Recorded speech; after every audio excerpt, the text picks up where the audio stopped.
ये कहानी तब की है जब श्री कृष्ण मथुरा जा रहे थे।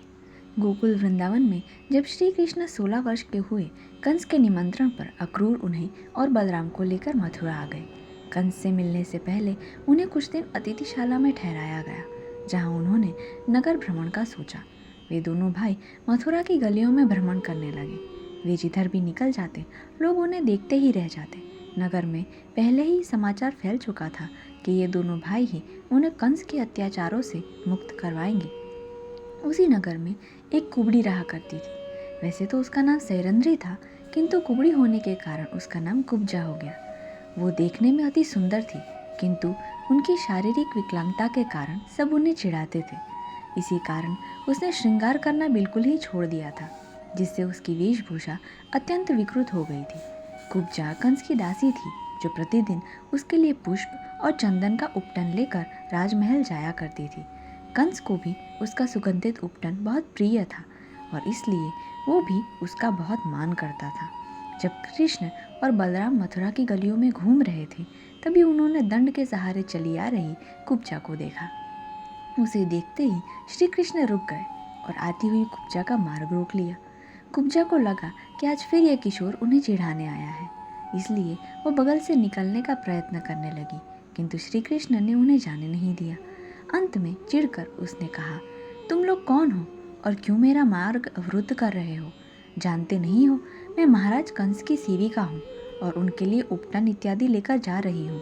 तुम लोग मेरा मार्ग छोड़ दो, अन्यथा मुझे महाराज की सेवा में विलंब हो जाएगा। ये सुनकर श्री कृष्ण ने कहा, सुंदरी, क्या तुम थोड़ा उपटन मुझे भी दोगी?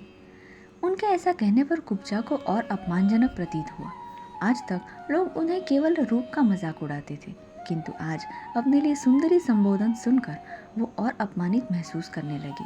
उसने क्रोधित होते हुए कृष्ण से कहा, दुष्ट, किसी की कुरूपता का मजाक उड़ाना अच्छी बात नहीं होती।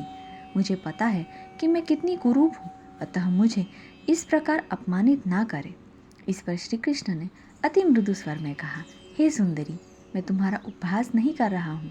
मेरी दृष्टि में तुम निश्चय ही अद्वितीय सुंदरी हो। उनकी ऐसी बात सुनकर कुब्जा ने प्रथम बार उनका मुख देखा। ऐसा तेज देखकर वो उन्हें देखती ही रह गई। तभी श्री कृष्ण ने पूछा, क्या तुम हम दोनों भाइयों को भी थोड़ा उपटन दोगी?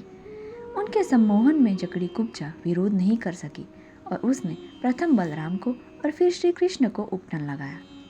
वो कृष्ण की माया में इतना खो गई थी कि उसे पता ही नहीं चला कि महाराज कंस का सारा उपटन समाप्त हो चुका है। उसे अब किसी भी बात की कोई चिंता नहीं थी। अंतिम बचा हुआ चंदन का लेप लेकर वो कुब्जा श्री कृष्ण के मुख पर लगाना चाहती थी, किंतु कमर झुकी होने के कारण उसका हाथ कृष्ण के मुख तक जा नहीं पा रहा था। ये सब कौतुक देखने को पूरा नगर वहाँ उपस्थित था। आते जाते लोग रुक रुक कर ये दृश्य देख रहे थे। तब कुब्जा ने श्री कृष्ण से अनुरोध किया कि वो थोड़ा झुके ताकि वो उन्हें चंदन का लेप लगा सके। इस पर श्री कृष्ण ने अचानक ही उनके पैरों के अंगूठे को दबाया और अपनी तर्जनी उंगली से कुब्जा की थोड़ी पकड़कर उसे एक झटके में ही उठा दिया। आश्चर्य! कुब्जा का शरीर एकदम सीधा हो गया। उसका जो सौंदर्य खो गया था, उससे भी अधिक तेज उस कुब्जा के मुख पर आ गया। जिसे सब कुरूप स्त्री कहते थे, आज उसका सौंदर्य अप्सराओं को भी मात दे रहा था। कुब्जा को तो इस बात का विश्वास ही नहीं हो रहा था, किंतु जब उसने अपना शरीर और मुख देखा तो वो श्री कृष्ण के चरणों में गिर पड़ी। तब श्री कृष्ण ने उसे उठाते हुए कहा, देखा, मैंने कहा था ना कि तुम अद्वितीय सुंदरी हो। आज से तुम पुनः सैरंध्री के नाम से ही जाने जाओगी। उसके बाद जैसे ही श्री कृष्ण चलने लगे, सैरंध्री ने उनके चरण पकड़ लिए और कहा, हे प्रभु, अब तो जो भी मेरा है वो आपका ही दिया हुआ है। आपके रूप ने मेरे मन में जो अनुराग उत्पन्न किया है, अतः कृपया आप मेरे घर पधारिए।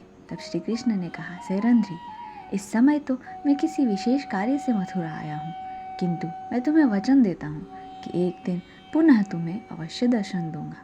ये कहकर श्री कृष्ण और बलराम ने साथ चले गए, किंतु सैरंध्री तब से केवल श्री कृष्ण के दर्शनों के लिए ही जीती रही। बहुत काल बाद श्री कृष्ण ने अपना वचन निभाया और जरासंध के आक्रमणों से तंग आकर मथुरा छोड़ने से पहले वे उद्धव के साथ सैरंध्री के घर पहुँचे।